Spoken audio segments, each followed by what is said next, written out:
Good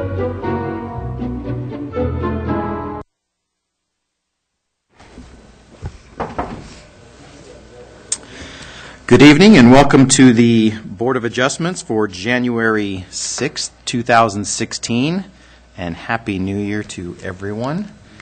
I guess the first thing on our agenda is the approval of minutes from October 22nd. I would move approval as presented of the minutes of October 22nd, 2015. And I will second that. All right, we have a motion, we have a second. All in favor? Aye. I'm going to abstain. I wasn't there. And I will abstain as well because I was not there.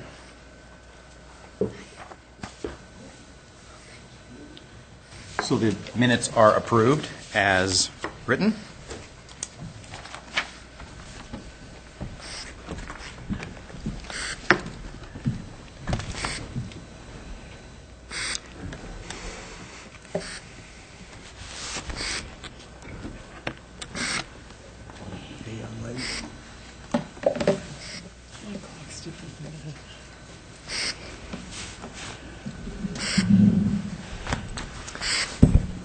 Good evening, board members.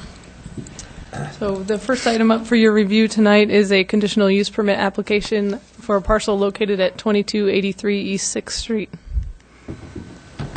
The applicant is requesting a conditional use permit for a bed and breakfast within the moderate density single-family residential R2 zone.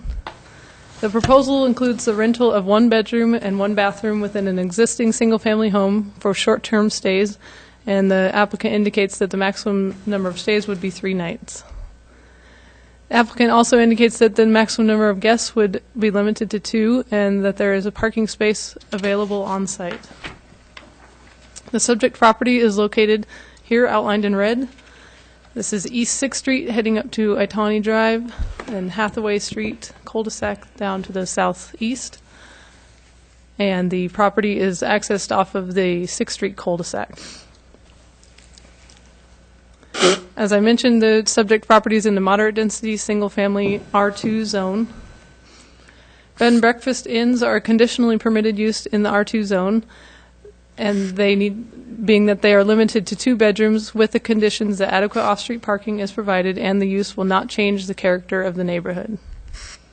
The definition of a bed and breakfast from the city code is a building occupied by its owner in which lodging and breakfast or meals are provided for not more than 6 roomers for compensation on less than a weekly basis. This map is showing the zoning, and as you can see, it's all one color, so all the parcels within the vicinity of the subject property are also within the R2 zone. All surrounding uses are single-family dwellings. The subject property is approximately 12,238 square feet, and as I said, it's located just south of 6th Street and accessed by the 6th Street cul-de-sac and has approximately 25 feet of frontage on that cul-de-sac. Again, surrounding properties are all single-family residences, and vehicle access is from 6th Street, which is a 20-foot wide street with curb, gutter, tree lawns, and sidewalks on both sides and is a designated collector street. Here's a closer look at the parcel. This is the drive coming off of the cul-de-sac. As you can see, there's quite a bit of space up here, and this black rectangle is indicating appropriate size for one parking stall. There's a single-car garage here and a double-car garage here that also has space in front for any additional parking if necessary. Here's a photo of the residence.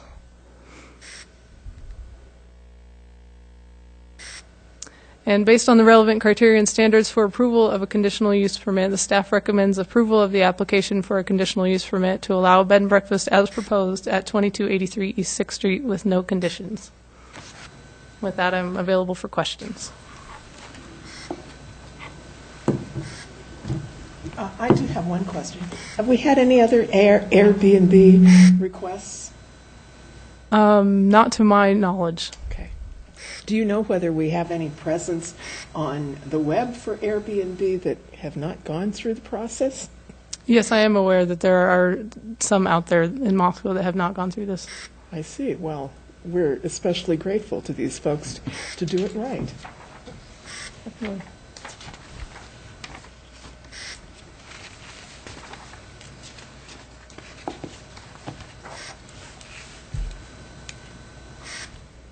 And I have a couple questions, just clarification. What I presume is the south side of the lot, that's actually pretty steep grade behind that, isn't it? And it's not accessible from behind. The applicant could probably answer that a little bit better. I've not been in the backyard, but I know that the drive does go uphill. I'll let the applicant probably address that Okay. better.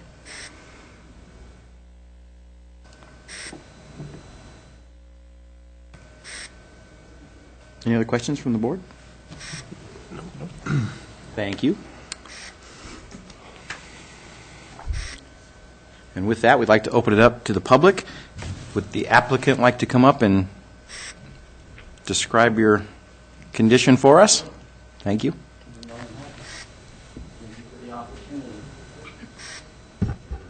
So if I understood your question, Actually, for the record, if you would please state your name and your Ah. address first. got it. That way it's on the record. I've not done this before. With the, Fair enough. Thank you.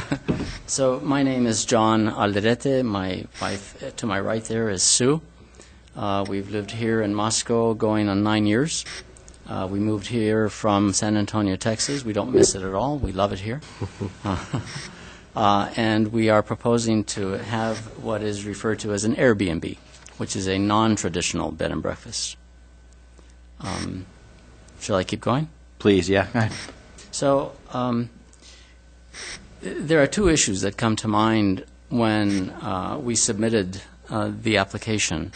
One was the issue of, let's say, safety for our neighbors and safety for the neighborhood, and even for the city at large when you ended up opening up a house like this for visitors to come and spend several days. But what most people don't know is that Airbnb, as it's referred to, is all about the issue of safety. In fact, I know one of the founders, Greg Bell of San Francisco, and the company philosophy for Airbnb is about trust, safety and security, verification, and transparency. What most people don't know is that a full one-sixth, one out of every 6 employees of this very huge corporation now, is a workforce that is all about trust and safety. These employees worked previously for the FBI, the Department of Justice, the Secret Service, and other government agencies that deal with issues of safety and security. They know, Airbnb knows all about the verification of both the host and the guest. What I mean is that the identifications of both the hosts and the guests are completely verified by Airbnb through their process, through their program. The guest and the hosts both have very detailed profiles that you have access to immediately when you get a request from someone to stay with you, or when you request to stay with somebody as a guest. The host and the guest both must have references, which are verified. The email accounts that you use are all verified.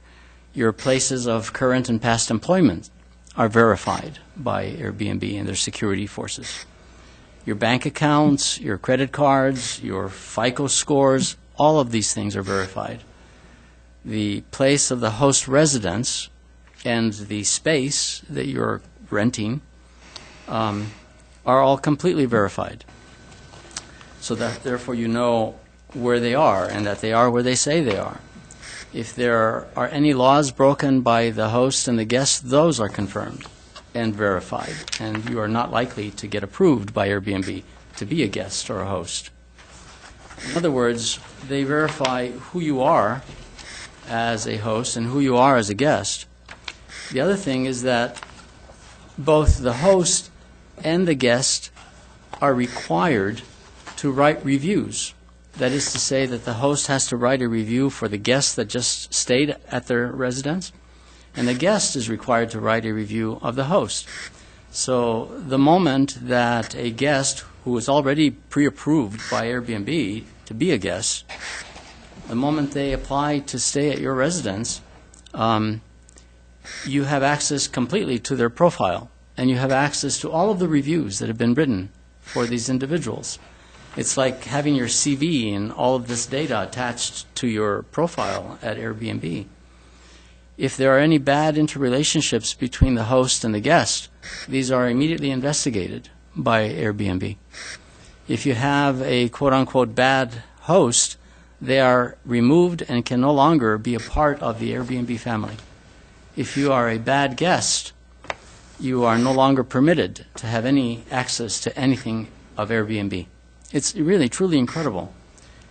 And the other issue that one would think about if you had objections to an Airbnb in a neighborhood is that maybe you're opening up your house to be like a business, like a real traditional bed and breakfast. And that's not true at all.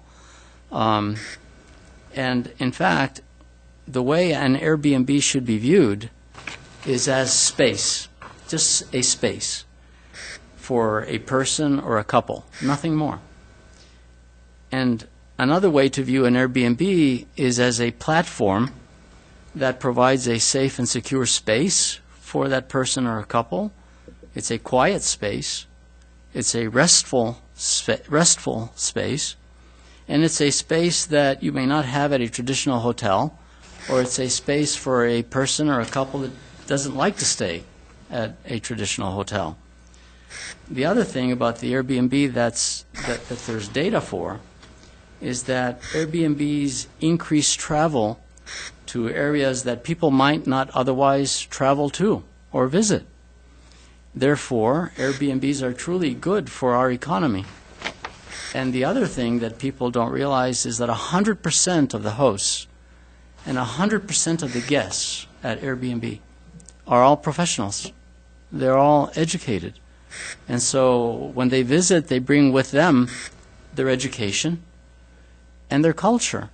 All of this is healthy for a community like ours in Moscow. The last comment I would make is that as a professor at WSU, I invite people to come and give seminars, and they stay with us. And on a couple of occasions, they didn't have any clue what the Palouse was all about. And they fall in love with the Palouse. And they are now faculty at WSU. Again, contributing to the quality of our life in Moscow and Pullman. So those are just some brief comments about what an Airbnb is all about. Okay. Any questions for the applicant? No. I have just a follow-up one. If this is the property that I think it is, it sits back off the street, and it doesn't have access on the backside because it's actually a pretty steep grade behind there, correct? Yeah, correct. That cul-de-sac that was on the earlier map behind it actually doesn't connect. Is that Correct. correct? Okay. Yeah, no access to the back at all. Okay. Well, thank you very much. Thank you.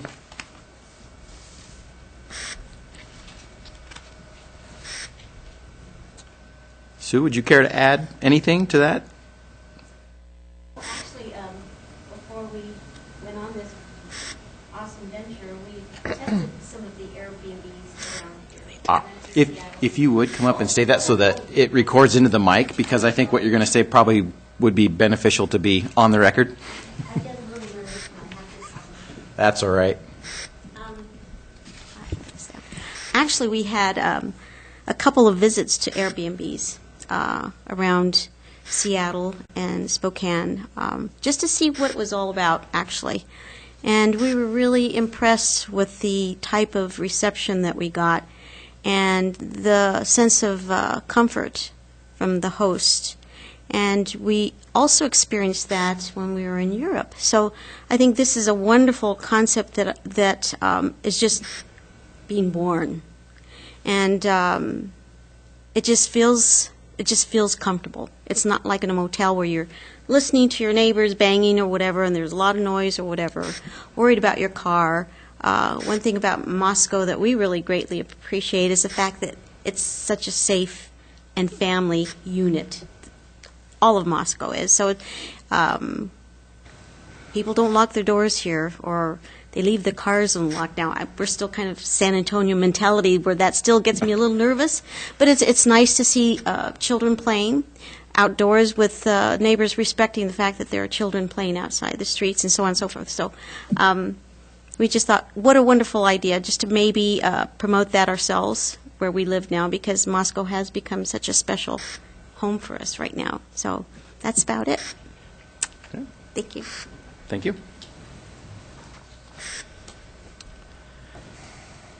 Would anyone care to come up and talk in favor of the conditional use? Seeing none, is there anybody that would like to come up and talk against the conditional use permit? I have questions. I don't know if I would be in. I came here. Sure. with- Just go ahead and step up and state your name and address and ask away. Rob Spear, resident of Moscow, Idaho for over 27 years, live at 2146 East 6th Street, just down a few doors from this proposed bed and breakfast. My question would be, I was quite alarmed. I thought Board Member Paul asked a very good question about how many of these Airbnbs are in Moscow that haven't gone through the appropriate process. And then what is the difference between people that put information on bed finders versus a proposed Airbnb like they're proposing? What is the difference? What kind? I guess from my standpoint, when you're a resident living in a residential area and receive a notice of hearing that says there's going to be a bed and breakfast down the street, that's very alarming. And so I just came here with an open mind to learn about this. And so what is the difference between people that put property on bed finders versus Airbnb? Can anybody answer that for me? Rebecca, you can probably answer the first question better than us. So the difference between bed finders and Airbnb, I honestly don't know too much. I feel they're very similar. I think that bed finders is simply they have a bed available in their home that's for rent, and that's the same thing that Airbnb is doing. I think they're just different companies that have a similar mission. But again, I haven't looked into them too much. But there's no conditional use permit required for a There bed finders. There would be. So a bed and breakfast, as I said, is a building that's occupied by the owner that, let me just get to it so I can state it correctly.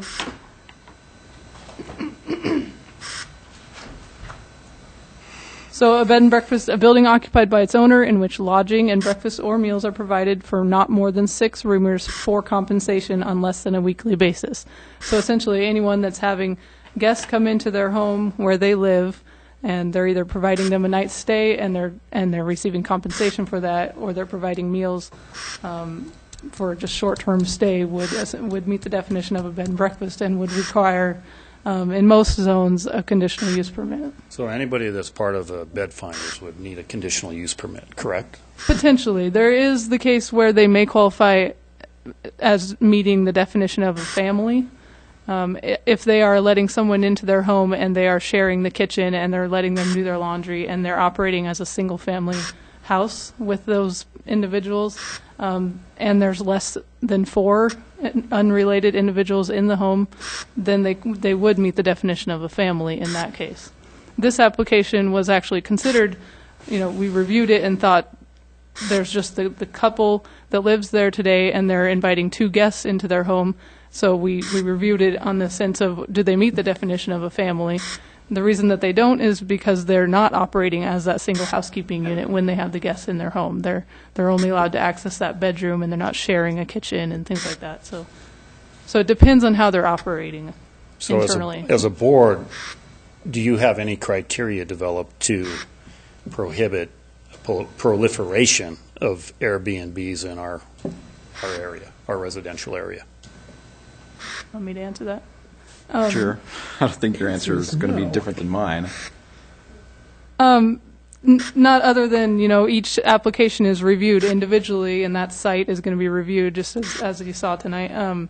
And then they look at, there's 7 criteria for a conditional use permit, and each application has to meet each of those criteria to be approved for a conditional use permit. So, and then any potential negative impacts that the board feels that it might have, they can suggest conditions to mitigate those impacts.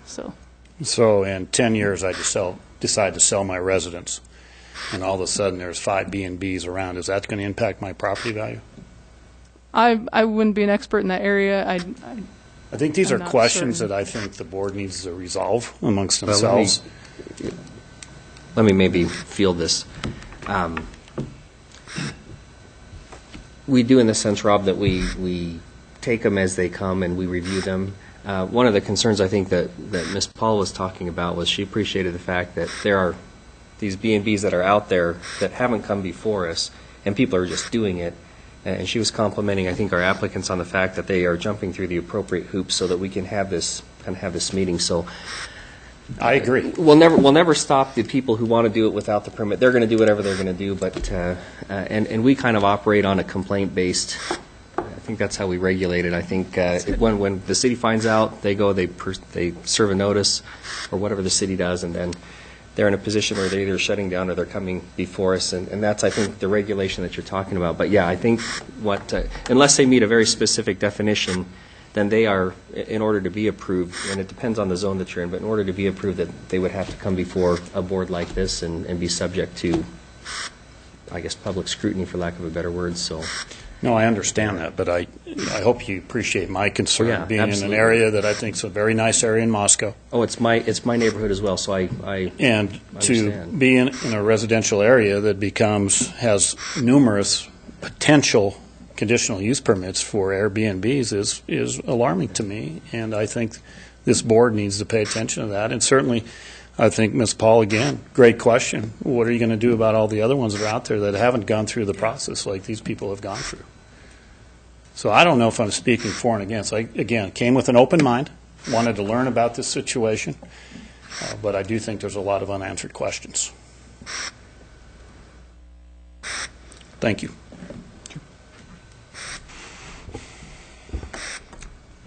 I have a question for the applicant, actually. Would you mind coming back to the podium?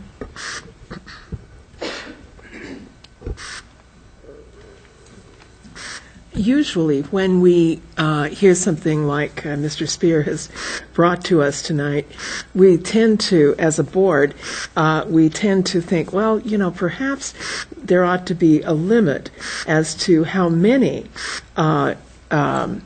opportunities for the bed and breakfast. Should it be 365 days a year, or should it be a certain number of days per year? That kind of thing. And I wonder what your feeling about that and Airbnb's feeling about that might be. Do you have anything that you could tell us about that? Yeah, I can't speak for Airbnb. Several things come to mind. First of all, as a professor and scientist, I get asked to go give talks across the country and sometimes in other countries. And so therefore, this Airbnb isn't going to have guests who apply are going to have to be turned down because no one's going to stay in our house without our presence, first of all. I can't imagine, given our schedules, that we'll be accommodating guests 365 days a year, or 366 in this year. And I think that most of the applications that we will receive are going to be centered around the times in the universities where all the hotels fill up and people need access to places to stay, and they don't want to stay at hotels, or they don't want to travel to Lewiston or stay at other cities around us, far away from the university. So I don't have a specific number to give you, but I would be shocked if we are going to be overused rather than probably underused. What I can say, though, is I think right now Washington State University is becoming a leader among universities in the country, second, third maybe to Stanford and the University of Texas, with respect to utilizing and advertising Airbnbs in Pullman. Because, again, they have limited hotel room space, and alumni that come for the games and stay and they want to be close are utilizing those Airbnbs more because they have no other choice. So I think that this is certainly a trend that's going to happen. Personally, I don't share the concerns for the reasons that I gave with regard to decreased quality of the neighborhood, safety, security issues. None of those things, I think, apply to Airbnbs that are run the way they're supposed to be run based on the criteria established by the corporate office. I mean, they're very transparent. Would there be a problem if the number of nights per year were limited to, say, 60? I don't see why that would be a problem. Okay. But right now, I think it's open to the particular host. Give you an example. We stayed at an Airbnb in Seattle. It was one of the most wonderful experiences we've ever had. The name of the person is Ruth. And she lives alone in this beautiful house in the Queen Anne district. And she has a room set aside with restroom facilities, etc. And you can come and go as you please. And what made it special is she really has a lot of guests. And she's established a profile, a reputation among these individuals that go to Seattle quite regularly. And now they're just regular people who stay with her for weekends or business trips 2 or 3 days at a time. I really foresee that this is going to be a mechanism that is going to be popular, especially with our universities. And I know many faculty who visit us, they don't like noisy hotel rooms. They don't like the atmosphere in hotels. They prefer to be our guests, and they prefer to pay us to stay at a nice, wonderful house and a beautiful bedroom and have the quiet, restful atmosphere that we provide. We brought up one other thing just then, and they would prefer to pay you. What's the range of cost of a night at say, at your Airbnb? Yeah, so I can tell you that this beautiful Airbnb we stayed at in Seattle, we paid $60 a night. Okay? The cost depends on the host. In the Moscow area, you can get an Airbnb that's as high as $150 to as low as $75.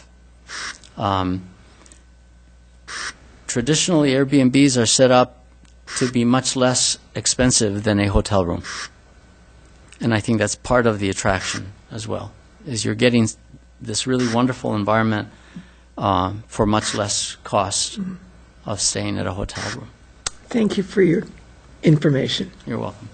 I have a further question. It's kind of along the lines of yours, but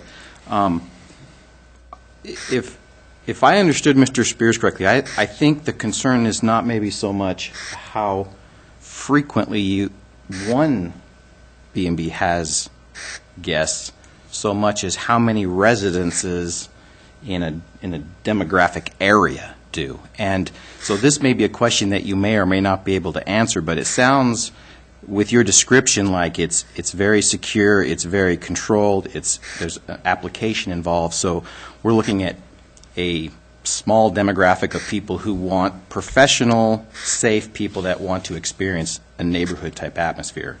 How many residences in your area would Airbnb approve? Given that you have one in this area, would they approve one in like next door or a block away? I just don't have an answer to that kind of question.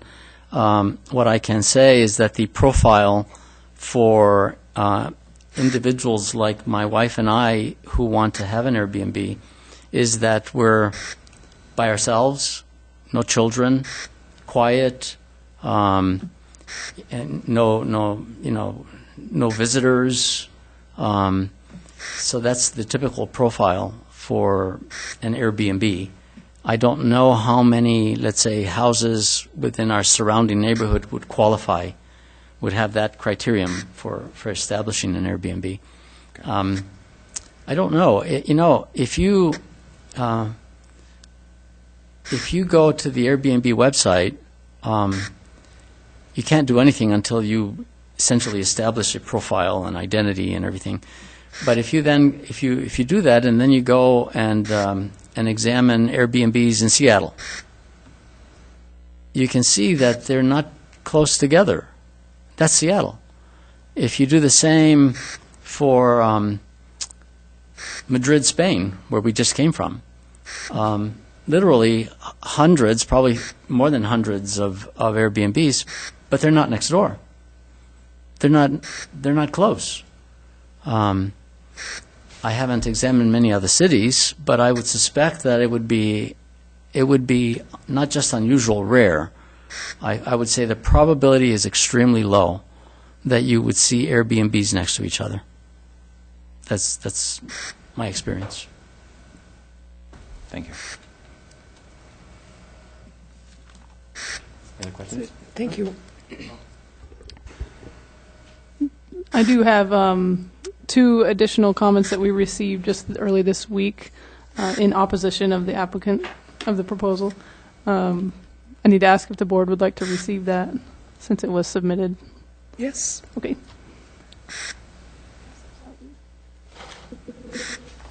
So I will go ahead and read those. They're a little bit lengthy, so bear with me. The first one is from Mr. Tom Hayter, who lives at 2089 East 6th Street. I am writing in opposition to the proposed bed and breakfast at 2283 East 6th. When my family and I moved to Moscow in 2004, we looked for a home in a part of town that was well away from the many multifamily dwelling zoned areas and small business areas of town.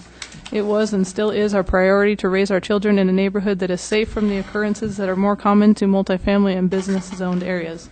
This type of neighborhood does not have many coming and going, here today, gone tomorrow, temporary visitors. We believe, and there is evidence to support, that there is far less random crime in a neighborhood that is inhabited solely by homeowners, not renters, not frequent house guests, not business traffic. A bed and breakfast does not fit the feeling of our neighborhood, and we feel there is absolutely no reason for it to change. I am certain that the owners of 2283 do not intend on inviting guests into their home that would be detrimental to our neighborhood's safety, but how can they and we be sure? Are they going to perform background checks on each of their guests so they and we can be certain that they aren't welcoming a thief, an arson, a pedophile, or a kidnapper? We bought our home in this neighborhood because it is set in a way that we would have good opportunity to know our neighbors, and we do. We know there is a registered sex offender living on Itani Street. We know who he is and keep a watchful eye out. We will have no way of knowing if the bed and breakfast guests are trustworthy. This type of business obviously promotes strangers entering our neighborhood that would otherwise have no reason to be here. There is no increase in neighborhood safety with what is essentially a small hotel nearby, only a safety decrease. To that, the City of Moscow should never willingly allow any decrease in a neighborhood's safety. It is our duty and responsibility to protect our children and property as much as humanly possible. To a parent, there is nothing more valuable or sacred than our children. A bed and breakfast will only make our responsibility that much more difficult. I have learned that the proprietors of this proposed business were required to submit an overview photo of their property showing ample parking for their guests. Does this mean that their guests will be required to park in their driveway? It does not. The cul-de-sac in which they live has no off-property available parking that will not infringe on the other homeowners' parking availability. When this neighborhood was established, the City of Moscow allowed Rafik Itani to construct 6th Street at a width that only allows parking on one side so as to allow for larger home lots. It is very disruptive to the neighborhood when folks park on the street because it barely allows for opposing traffic to pass each other when there's a third vehicle parked on the street. It has created such a hazard that our children have had many occurrences when crossing the street. I feel that the street width allowance was irresponsible, and to add a business that will certainly promote more street parking and is a step in the wrong direction. And what of the next bed and breakfast and the next? It will certainly make our street more hazardous for our children to cross. This is precedent-setting and should not be allowed. Bed and breakfast businesses are most busy on University of Idaho function days. The homeowners of 6th Street also have house guests on those same function days. If this bed and breakfast is allowed with no requirement of parking in the 2283 driveway, their customers will certainly take valuable parking space away from those of us who live here, pay taxes here, and require the minimal available street parking for our own use. In summary, we vehemently believe that a bed and breakfast business on 6th Street will create additional unnecessary parking issues and safety concerns for the families and children of our neighborhood. Thank you for your consideration. The second comment received was from Mrs. Leslie Sattler at 2247 East 6th Street. We are writing this letter in opposition to the proposed use permit for a bed and breakfast at 2283 East 6th Street. We will be out of town on Wednesday, January 6th at the time of the hearing date. Please consider this letter in place of our attendance. We live in the same cul-de-sac as the applicants, 2 houses away from this property. We are absolutely opposed to having a business of this nature ran out of a home within our neighborhood. There are a number of reasons this brings concern to us as residents. The major concern is that it will bring in random strangers at any and all times of the day and night. There are several children in the neighborhood at home alone after school. Having strangers living in and walking around in the neighborhood does not leave a good feeling for residents. There is very limited parking in our neighborhood as it is, without room for another car to be parked in the cul-de-sac. A day later, she sent an additional email and wanted to add that they fully believe the value of their property will decrease if a bed and breakfast is allowed to be opened in the neighborhood, especially 2 houses away from theirs. They regret not being able to attend the meeting to voice their concerns and have this conversation in person. Thank you. Before we close the public hearing, would anybody else care to come up and make any comments? Seeing none, I close the public hearing and open it up for the board to discuss. Who'd like to start? Marshall? A couple of comments. It seems like the major concerns were parking issues, and it seems like off-street parking on the property is being provided. Right. Which I think would be adequate for the number of guests that they're asking to have. And increased traffic, I think, would be at a minimal. I don't think that we're going to see an abundance of increased traffic there. And I wouldn't think that the ramifications to the neighborhood, I mean, on a busy holiday weekend, I mean, every house in that neighborhood could be full of guests, strangers. You know, you don't know Aunt Lucy and Uncle Fred and all their orangutans. I mean, they're strangers too that can come and go as they want with no restrictions. Right. And so it's my feeling that with what the application is asking for, that the ramifications to the neighborhood are very slight and really nothing at all. And as far as Mr. Spears' considerations of a proliferation of bed and breakfasts, I really don't see that happening.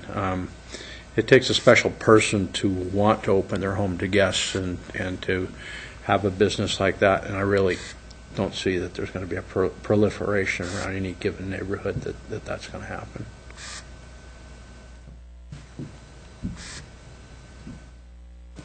Anybody else? Mark, thoughts? Well, this is my neighborhood as well, and so I appreciate the discussion that's been having. I live on Itani towards the top near Panorama.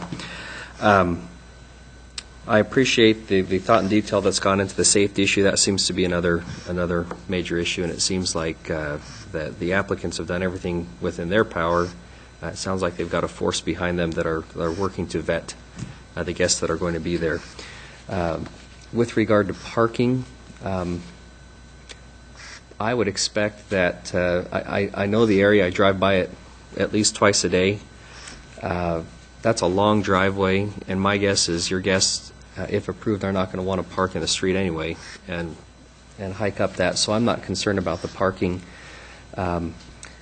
It seems to me like the applicants have worked to minimize whatever impact will be on the neighborhood, in that they are opening one room with a maximum of 2 guests for a maximum of 3 nights in a row.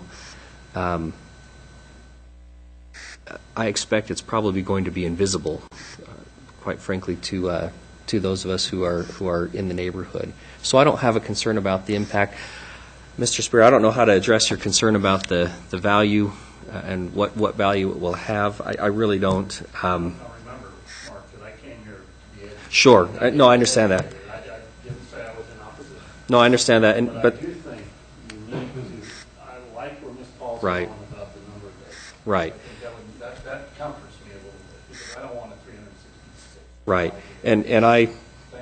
share that because we're practically neighbors ourselves, and I know that that I'm in the same boat, I think, as you and as some of these neighbors. And it occurred to me when I reviewed this evening prior to coming, we have some, we know that by code, I think we have a maximum of 6 days at a time. I want to say at a time. It sounds like the applicant isn't opposed to putting a limit on. If that limit becomes a problem, I suppose if we approve it with a condition like that, you could come forward and we could reassess it.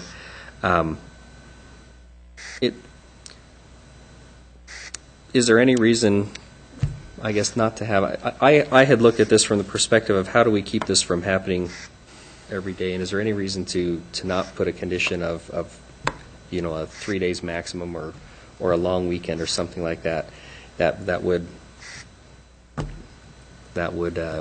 even reduce some potential. I'm just throwing that out as a potential suggestion. I know that the applicants are looking at 3 days at a stretch, but. Well, I guess, if I might, I think if we put a limit of 60 days per year on this, then it's up to the applicant to say, ooh, I want to bunch them up right in the fall when everybody wants to be in Moscow. I'm not sure that that's true, but hey, I'm willing to go there. So if they want to do that, fine. But 60 days would be it. And at the end of the year, just put a little note in to the planning department saying, we rented, 27 out of our 60 days a year, or 59 out of our 60 days a year, just to make sure that everybody's complying. And that, great. And, it pops in the file, and there you go. I don't have an objection to putting something. I think, as I've listened to the concerns, and we're talking about safety and parking seem to be always the concerns that we're dealing with. I think those are mitigated absolutely as much as we possibly can. I think they're well addressed in this. And I think they are. In fact, I hadn't thought a whole lot about the safety issue until you had brought that up, and appreciate the fact that you've done that. So I think this is has a very minimal impact. The other thing we always talk about when we're dealing with a conditional use permit is we go at this from the perspective of, if we can meet the criteria, it ought to be approved. That's our focus. So it's much different than a variance, and we've had discussions about that. So I'm very comfortable with something like this. Again, I expect it'll likely be invisible. I'm also comfortable with the condition that Linda has talked about. Mark, thoughts? Yeah. I have one question, and that's, is this a permitted use in an R1 zone? I'm pretty sure it's a conditional use as well. Yeah, it's a conditional use. Okay, so it works for R1 as well as R2. Yep. Also, I have no problems with this, and if there was one proposed in my neighborhood, I wouldn't object to it. I live in an R3 zone, but I don't think it's required there. If it's going to take a 60-day limitation of use to make it through the board, I would certainly be willing to go along with that. So basically, I'm for it. Well, I've heard from everyone. Would someone like to make a motion? Okay, I move we approve this conditional use permit with the one condition that the approved property be limited to 60 days a year for the B&B usage. And I'll second that motion. We have a motion. We have a second. Let's go down the line. Aye. Aye. Aye. Aye. Aye. Motion passes unanimously. So now we'll get on to the relevant criteria. I thought Would you like to staff address those? staff did a nice job outlining those, and I don't have any objection to those. I would move that we would just adopt the relevant criterion standard that were provided to us by staff. Okay. Before we vote on that, I have one comment. Under item 1, is the term renting the right term there?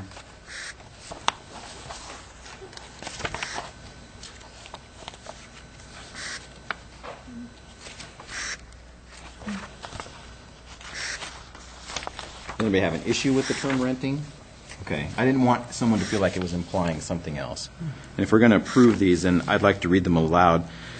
Actually, to answer Mr. Spear's second question, and that was the process that we go through. This is allowed by code as long as, or with the conditional use permit, as long as it passes these 7 criteria. And so we have to not only agree that it's safe, secure, appropriate zoning-wise, but that it passes these 7 criteria as well, which I think during our discussions they do. But so we have a motion, we have a second. Go down the line again. Who's the second? The second was Marshall. Oh, Mark, that's right, Marshall. Aye. Aye. Aye. Aye. Aye. Okay.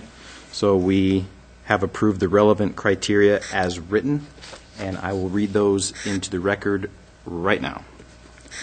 First criteria, will the proposed use endanger the public health or safety, and will it result in nuisances?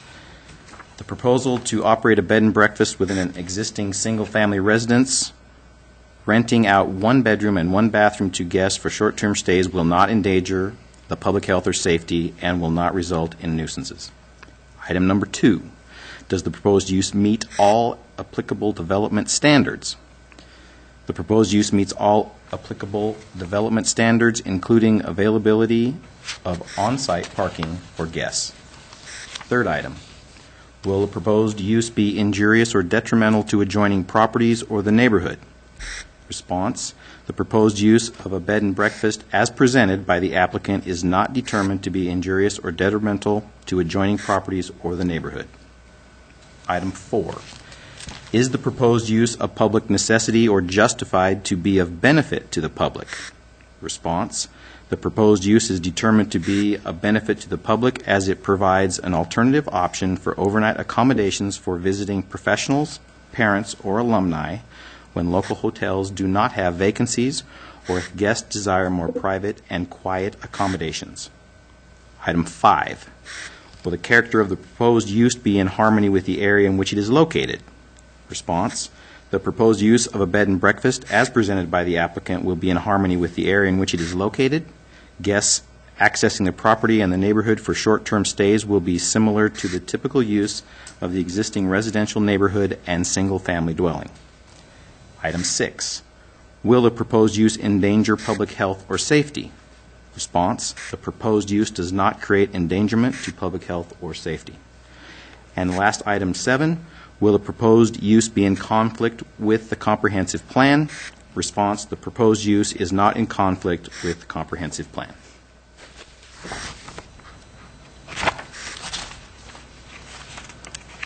And that ends this conditional use permit. So with that, Ann, would you like to, or Rebecca, excuse me, would you like to come up and introduce the next one? Thank you. Well, when I come with mine to compete with John, you'll approve mine.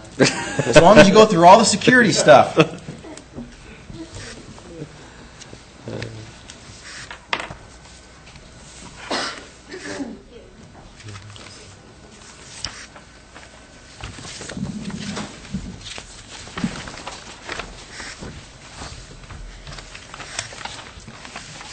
Okay, the second application for your review tonight is another conditional use permit application for a parcel located at 112 North Main Street. The applicant is requesting a conditional use permit to allow residential use on the ground floor and not located behind a commercial use within the central business zone. The proposal includes the utilization of an existing structure which has been used as a nightclub and bar for several years. And the exterior building design is not proposed to change at all, only the interior floor plan would be altered with this proposal. The subject property is located here, outlined in red. This is Main Street here, and the property is located between A Street and First Street to the south. North Washington, the one-way northbound, is just to the northeast of the property. As I said, it's located in the central business zone. The CB zone allows residential uses that are located on the ground floor, which are not located behind commercial uses, as a conditionally permitted use, with specific consideration given to preservation of retail frontages and suitability of the building for ground floor commercial use. The CB zone is not subject to minimum requirements for off-street parking, lot area, or lot width. Here's the zoning for the subject property and the parcels within the vicinity. The purple is the central business zone. To the north is motor business, as Washington and Main Street merge and become US 95 to the north. To the northeast is R4 multifamily residential zone, and all other surrounding properties are in the central business zone. The subject property is approximately 15,900 square feet, and it's located on the east side of Main Street with 130 feet of frontage. Surrounding properties are a mix of uses with residential and commercial uses in the area. There are restaurants to the west and directly to the south.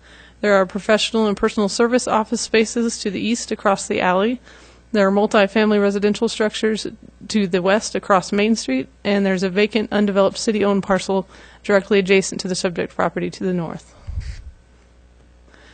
The floor level of the first floor of the existing structure is not at street level with Main Street. It's approximately 6 to 7 feet above the grade at the exterior of the building. So the bottom of the first floor windows are above the average height of a person that would be walking on Main Street. The basement windows would be about below the waist height of a person walking on Main Street. Upon entering the building, there's an immediate staircase to get up to the main floor. And the subject property is the last developed parcel on the northeast side of Main Street, just before Main Street and Washington Street merge and become US 95 northbound. So therefore, with these items I just mentioned, the building is determined by staff to not be best suited for ground floor commercial use, and having residential use on the ground floor fronting Main Street would not interrupt commercial frontage. Here's a photo of the site. As I mentioned, this here is kind of where the first floor level is at. So a person walking along Main Street, these first floor windows are above the height of an average person, and then the basement windows you can't see very well in the photo, but they're down here, would be lower. So as you can see, the building doesn't look like a traditional commercial building with large storefront windows that face the street that would allow passersby to view items that are for sale. Here's just another photo looking at the north side of the building. Vehicle access to the site is via Main Street or a 20-foot alley located in the rear. There's no curb cut that exists onto the property from Main Street. And there is on-street parking available in the area. It's located within the downtown parking area, which does have some on-street parking restrictions. These restrictions vary, with some 3-hour limited parking during the daytime and overnight parking restrictions in some areas. Based on the poor suitability of the structure for ground floor commercial use, no interruption of commercial frontage, and the relevant criteria and standards for the approval of a conditional use permit, staff recommends approval of the application for a conditional use permit to allow residential use on the ground floor and not located behind a commercial use at 112 North Main Street with no conditions.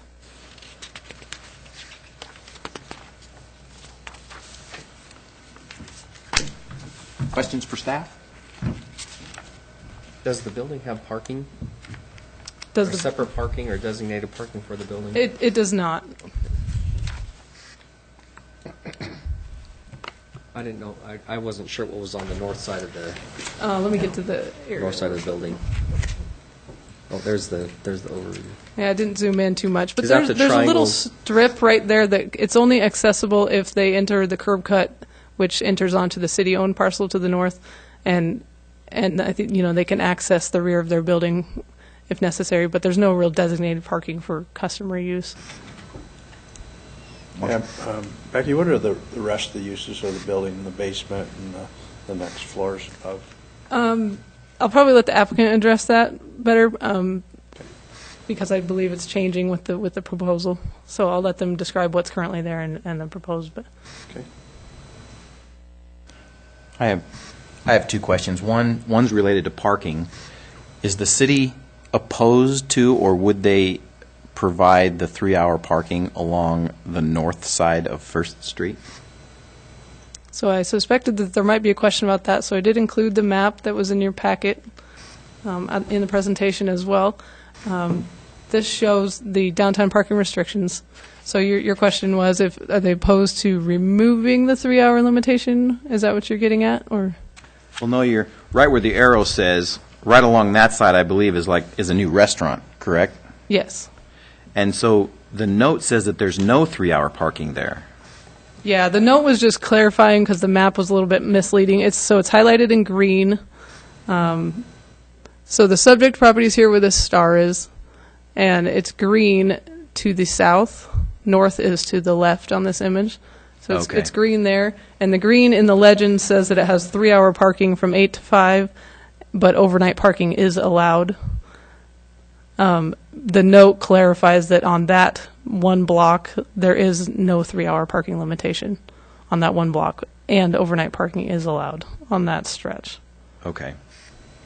That was just one error on the map. Okay. And then the second question is depending on the use of the building as it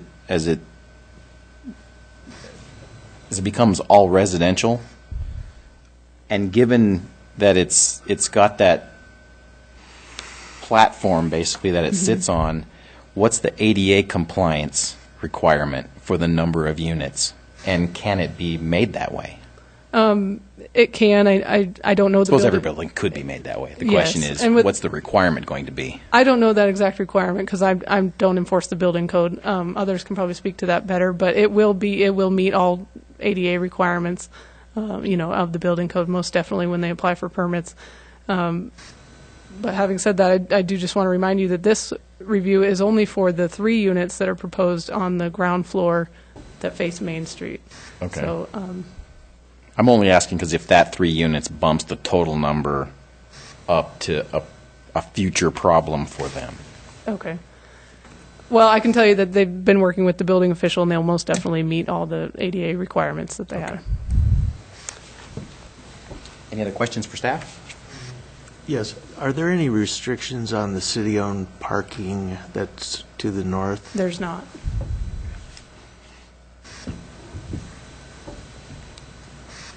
Questions for staff? Thank you. Thank you.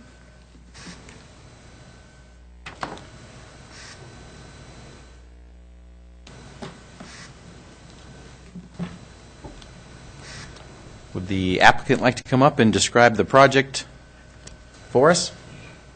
Just state your name and address into the mic.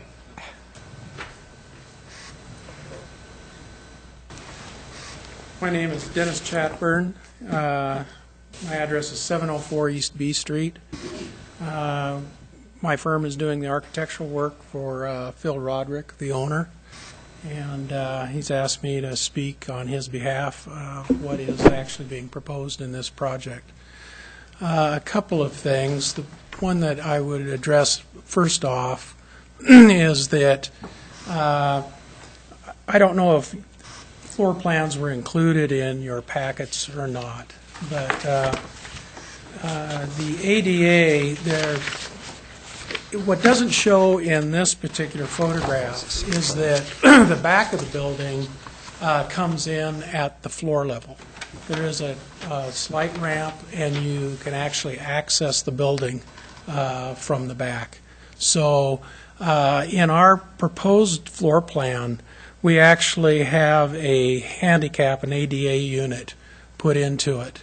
And by requirement, building code requirements, we're only required to have 1 unit in that. In addition to that, to make it, actually ADA accessible, we've also, we're proposing in the basement area which is not being developed except for some storage units for the tenants up above, we've provided a storage area for the ADA unit on that ground floor level next to where they're at. So we're trying to be very ADA compliant with the facility. One thing Rebecca did say that I might do a slight correction on is that we are not really modifying the exterior of the building, but on the second floor at each of the units, we are going to put in a small balcony. It's be extending out 4 feet. The balcony does not extend beyond Phil's property lines. The property line at the front of the building is actually 5 feet from the face of the building. To the north, his property line is 25 feet from the wall, the brick wall that you see. And to the south, it's right next to Lodgepole Restaurant on it.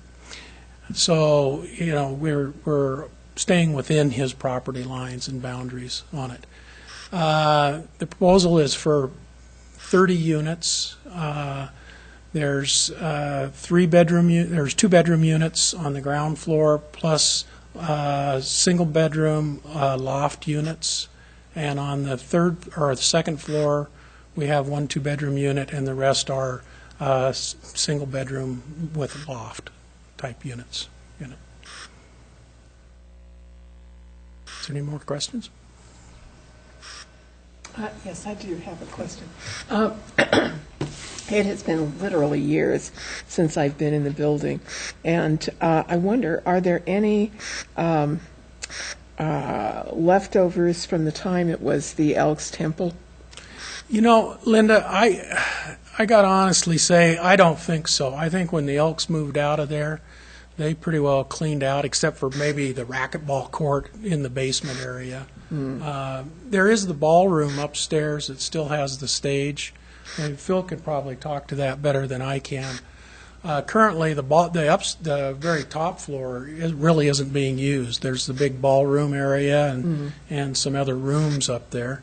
Mainly the ground level floor is the lounge bar area, and then the basement area Phil turned into also a lounge bar area, but I don't believe that's open very often. So, but I have not in my travels around inside the building really seen any of the really old items that you're speaking of. I'm guessing that the Elks probably cleaned them out when they left. Yeah. So the cool stuff is gone. Yeah, unfortunately. I love doing remodels because every once in a while we get to find some really cool stuff. We got little trophies up in our office, so yeah. Joe. Dennis, is there going to be any more commercial use? Is there going to be a mixed use in the building still? No, there is not. All Proposed at this time. Again, we aren't really dealing with the basement area. Basement area, as Becky had pointed out, from the basement floor to the sidewalk is approximately 4 feet, and then the rest of going up, and we're about 9 feet floor to ceiling, and there may be 10 feet floor to ceiling in that area. So, and at one time, I know Phil had looked at possibly doing some commercial across in the basement area, and we looked at a way to try to get in on the north side where there's windows cutting in and going down, because we're almost at grade at that particular area, and then going across. And on the south side of the building, there is a handicap accessible ramp that goes down to the basement level on it. There are some residence units in the building already, correct? The only residential unit that's in that building currently is Phil's apartment. Okay.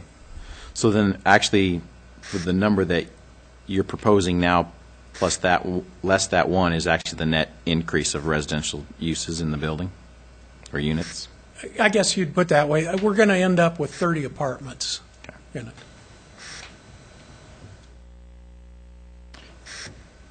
Any other questions for Mr. Chapman? Oh, Could you tell me, are there any completely interior apartments? Because I'm No. not. Oh, good. No, we cannot do a completely interior apartment. The building code restricts that by what they call the bedroom rule. We have to have a bedroom on an Right. outside wall where they are accessible Right. on it. And we did it, when we first got into the project and started working on it, we were going to do all loft units, but we found that on the ground floor level, portion of the building doesn't have enough ceiling height to actually do loft units. And at that point in time, we were proposing to actually go downstairs and put some bedrooms along this north or the west wall. But the feasibility of that just isn't panning out. So we're going back to just developing the 2 floor levels on it. Thank you. Yeah. Yeah, Marshall. Is the building currently sprinkled? No, it is not. Oh, so you. We will have to sprinkle the building. And that's one of the items that we are putting into the basement. The only 2 items we're really going to be putting into that basement at the current time will be the sprinkler room. And where I'm proposing that sprinkler room is in the southwest corner, mainly because that's where our water is entering. And we'll have to upgrade the water line going into the building. So our hope is that we can put in the sprinkler line as well at the same time we upgrade that water line and go in through the same area and use that. We're also in the south east corner of the building and on the basement level, we're putting in an electrical room in that location, sort of down from an old mechanical room that's in there, so that it's available for the power company to get into.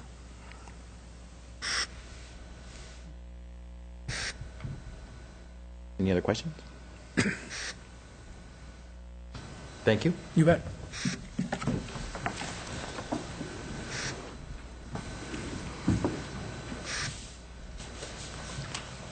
Bill, would you like to come up and tell us about your project? I don't know what else you can add. Your choice. Never seen Phil not speak when Oh, God, here we go. I'm Phil Roderick. That is my legal address, 112 North Main. I also have a home down in Asotin where I'm raising my grandchildren. And the only reason I left the building is that when they became 5 years old and started going to kindergarten, I didn't want them having memories of being raised in a club. So I bought a house and moved them down there. So that's how that went. And I don't have to shovel snow down there. No offense to, I still have to shovel it here. But no, believe it or not, this project has been in my head way back when I first bought the building, because I noticed how all the windows laid out, and it lays out absolutely perfect for the units. And you're going to have 12, 14-foot windows in some of the units, and that's really spectacular light coming in. And two, it'll help the businesses downtown because you're right there in the walking corridor, so they can walk to the businesses close by. They can walk to school. Directly across the street is also a bus stop, which is the only bus stop there on Main. So people would be able to pick up the bus and travel to wherever. And I know that the route has been extended over to Wazoo.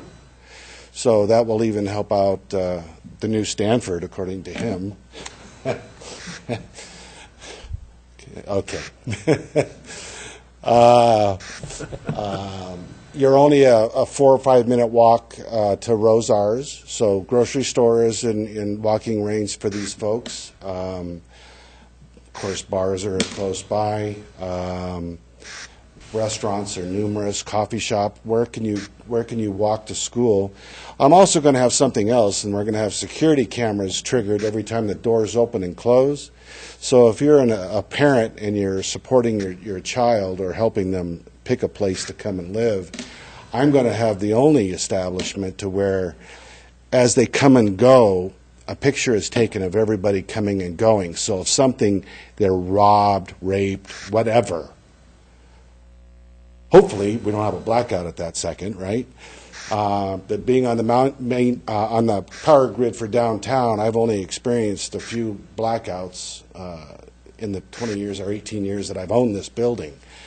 But it would be nice to know that your children have been, they're on film. Does that make sense? So it gives you a sense of safety. At least the perp might get caught, right? And that's the way I see that part.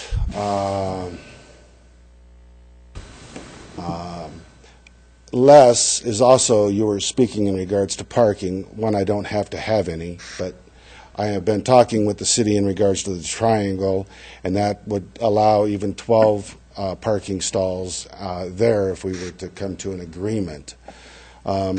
Over on A Street, Les is willing to take the 3-hour parking limitation off and let people park their 24-hour parking, except for on street sweeping day. So that would also add another 12 parking stalls, 12 or 11? I think it's 12.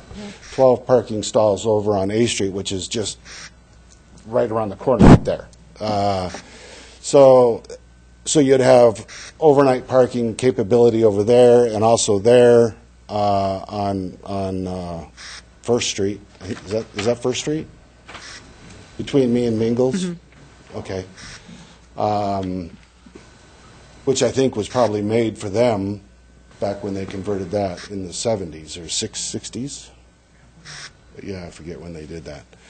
But I thought it'd be nice to kind of keep the same front entrance since that's been there. I have pictures of the building with the dirt road out front and some road apples in the road. And, you know, the building has a history. It's 115 years old. And we're going to revitalize it, and retrofit the plumbing and the whole body works of it, and she'll pump out another 100 years. I think it's a perfect thing for the community. And I'm at the end of the road. I am not in the historical district either. So that's what we got in mind. Any questions for the applicant? Thank you very much. You're welcome. Thank you for listening.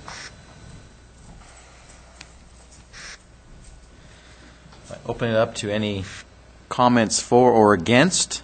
Seeing that there's nobody else in the audience, I will close the public hearing and open it up for the board. And our focus is on the ground floor units. The 3 correct? units, yeah. Right. The others As are- I understand it, this is permitted in its zone for a conditional use permit, and we're really only dealing with the front 3. Mm-hmm. The rest of the building is really irrelevant. Done by unless right, we I think. feel that it has an impact. Correct. Well, go ahead, Mark. Okay. I just would like to say that I think this is a wonderful use for this building in the central business district, that it will increase the vitality of the area. With transportation nearby and all the other requirements for residential use, I think it would be a very good way to use the building, and I would be for it.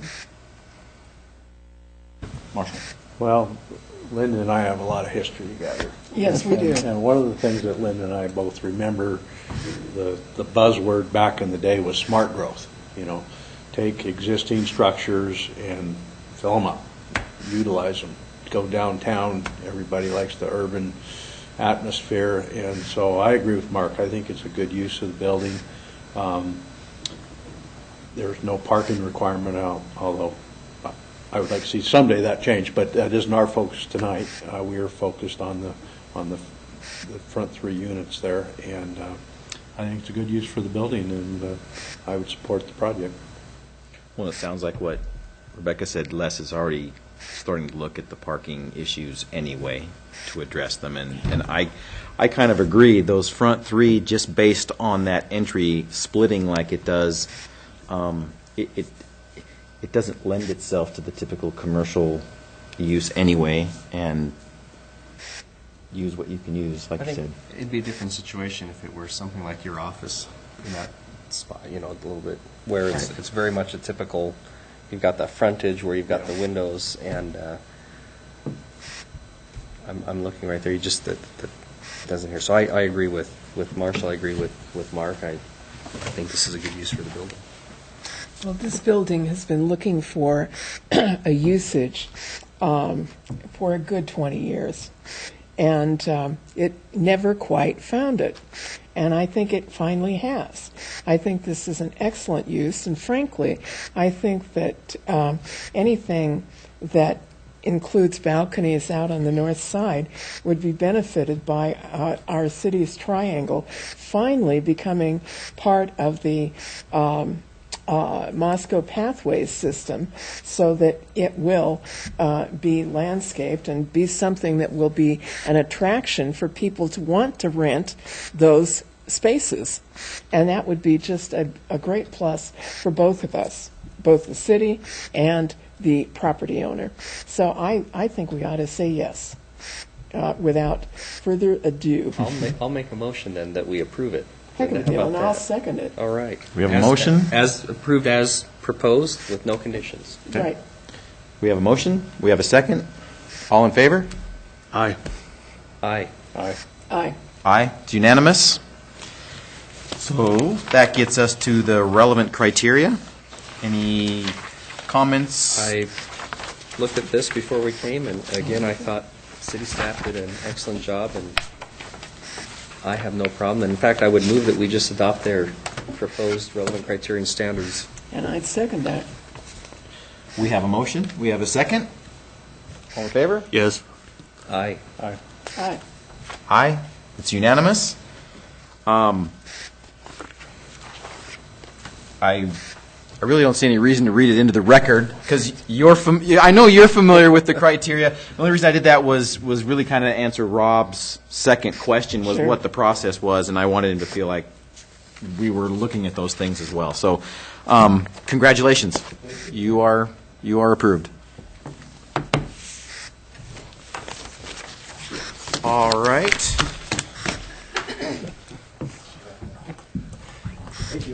Oh, you are more than welcome. Always good to see you, Phil. Good seeing you. Thank you. Thank you. Thank you. It was nice to meet you, sir. Pleasure to meet you. I haven't seen you around. Well, Thank you.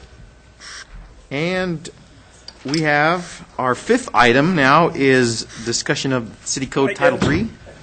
Good night.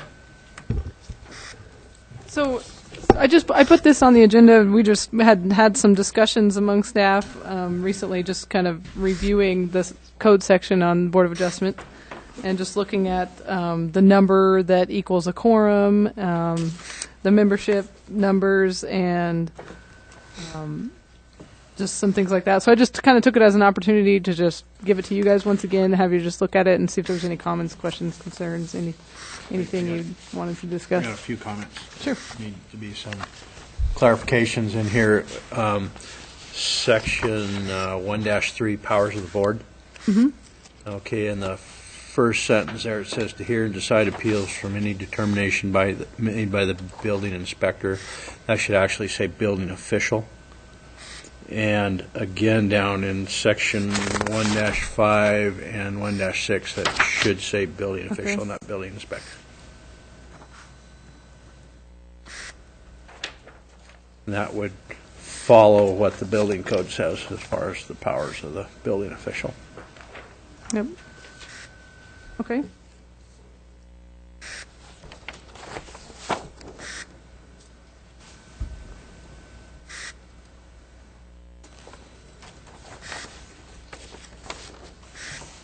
Any other comments or anything on that? Okay. I don't have any corrections, but I have a question. Does the and it's related to section 1.4, where at the very end where it talks about needing 3 in total. Does the city have any prospects to filling Evan's spot? Not that I'm aware of. Okay. No.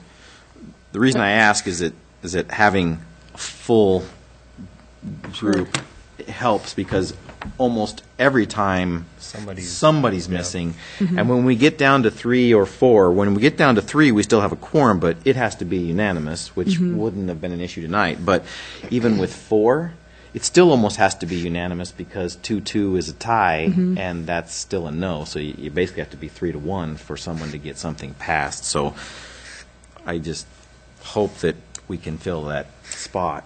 Well, instead, hope for people who don't travel and people who are healthy. There we go. Well, and I've got a comment I think we should add there, too, on the members of the board, that we have a limit on how many attorneys are on the board. No more than 3. Back in the day, No more than 2. that was, Attorneys are law professors? Yeah, forget law professors. No law professors. it makes for some interesting discussion. Don't get me started. Well, we have the legal and the design build aspect of this board completely covered. And the building code expert. We need George Public, who just lives out there and says, "What the hell is going on?" Yeah. Is there anything in the works? No other applications Okay. at this time. All right. Well, with that said, do I have a motion to adjourn? Yes. 1, have 2, all in favor? Aye. This is over. Thank you very much.